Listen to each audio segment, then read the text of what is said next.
Praise the lord. ఈరోజు దేవుని యొక్క వాక్యము కీర్తనల గ్రంథము 116వ అధ్యాయము 3వ వచనము.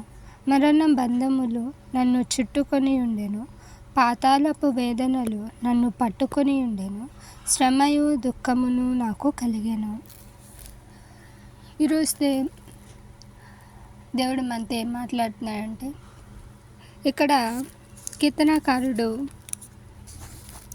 ఏమంటున్నాడు అనంటే, మరణ బంధములు నన్ను చుట్టుకొని ఉండెను, పాతాళపు వేదనలు నన్ను పట్టుకొని ఉండెను, శ్రమయు దుఃఖమును నాకు కలిగెను. నీవు ఏ దుఃఖంలో ఉన్నావో, ఏ బాధతో ఉన్నావో, ఎంత కన్నీరు కారుస్తున్నావో, ఎంత దుఃఖంతో ఉన్నావో, ఎంతమంది నోళ్ళలో నువ్వు నిందల పాలవుతూ వస్తున్నావో నాకు తెలియదు, కానీ దేవునికైతే తెలుసు. దేవుడు ఈరోజు ఈ ఉదయకాల సమయంలో నీతో మాట్లాడుతున్న మాట, మరణ బంధకాల్లో ఉన్నా, నువ్వు శ్రమల్లో ఉన్నా, వేదనలో ఉన్నా, నువ్వు చేయాల్సిన పని ఏంటో తెలుసా? ప్రార్థనే మనల్ని రక్షిస్తుంది, మన కుటుంబాన్ని రక్షిస్తుంది. మన కుటుంబంలో ఉన్నవారిని మార్చుకునేది ప్రార్థన మాత్రమే. ప్రార్థనే మనల్ని తప్పుదారిలో వెళ్ళకుండా సరైన మార్గంలో నడిపిస్తుంది. ఏమున్నా సరే, ఏదైనా సరే, ఎంతటి శ్రమ అయినా సరే, ఎంతటి వేదన అయినా సరే, నువ్వు ఏ బాధలో ఉన్నా ముందు నువ్వు మోకరించి నీ తండ్రి వైపు చూసి ప్రార్థన చేయి. యేసు ప్రభు వారు శ్రమలు అనే గిన్నెని, పాత్రని ఎత్తుకొని, తండ్రి నీ చిత్తమైతే ఈ గిన్నెను తొలగించమన్నా, కానీ ఆ గిన్నె తొలగిపోలేదు. అయినా యేసు ప్రభు వారు కొండ మీదకి వెళ్ళి ప్రార్థన చేసి వారికి లొంగిపోయి సిలువలో మరణించారు. ఏదైనా దేవుని చిత్తం. నువ్వు ఎన్నిసార్లు ఫెయిల్ అవుతున్నావో, నీ ఉద్యోగాలు దొరక్క నువ్వు అలసిపోయావేమో, లేదు అంటే చదువులో ముందుకు వెళ్ళలేక అలసిపోయావేమో, చదివిని గుర్తుండలేక ఎంత చదివినా రావట్లేదని అలసిపోయావేమో,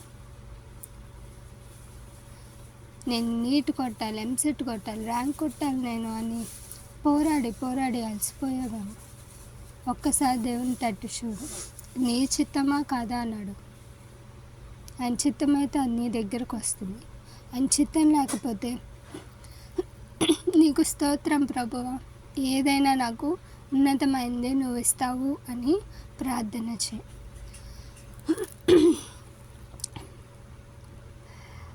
అలాగే ప్రార్థనలో మొదటిగా నీవు నీ పాపాన్ని ఒప్పుకోవాలి. దావీదు పాపం చేశాడు, కానీ దేవుడు విడిచిపెట్టాడా? ఆ బిడ్డను విడిచిపెట్టలేదు, కానీ ఆ పాపానికి శిక్ష అయితే వేశాడు. కానీ దావీదు దేవుని విడిచిపెట్టలేదు. దావీదు దేవుని హృదయానుసారుడు. దేవుని కొరకు తన పాపాన్ని దావీదు విడిచిపెట్టినట్టు నీవు కూడా దేవుని కొరకు నీలో ఉన్న పాపాన్ని విడిచిపెట్టి, అది ఏదైనా, కోపమైనా, గర్వమైనా, ఏదైనా సరే. గర్వం జీవితాన్ని నాశనం చేస్తుంది. కోపము విచక్షణ జ్ఞానాన్ని లేకుండా చేస్తుంది. ప్రేమ లేని మనస్సు కఠినత్వాన్ని పెంచుతుంది. కాబట్టి నీలో ఏ పాపం ఉన్నా సరే వాటిని అన్నిటిని విడిచిపెట్టి దేవుని కోసం బ్రతుకు. రెండవది, యోనా వలె దేవుడు అప్పగించిన పని నుండి నువ్వు పరిగెడుతున్నావా? నువ్వు పారిపోతున్నావా? ఒక్కసారి దేవుడు మనకు ఎన్నో అవకాశాలు ఇస్తాడు, కానీ ఆ అవకాశాలు విడిచిపెట్టేస్తాం మనం. వద్దు అనుకుని దేవుణ్ణే మళ్ళీ నిందిస్తాం. ఒక్కసారి పరిశీలన చేసుకో. నీకు ఎన్ని అవకాశాలు దేవుడు ఇచ్చాడో, ఎన్ని ఉద్యోగాల అవకాశాలు ఇచ్చాడో. ఒకవేళ దేవుని చిత్తం లేకపోతే ఆయన నీ దగ్గరికి రావు.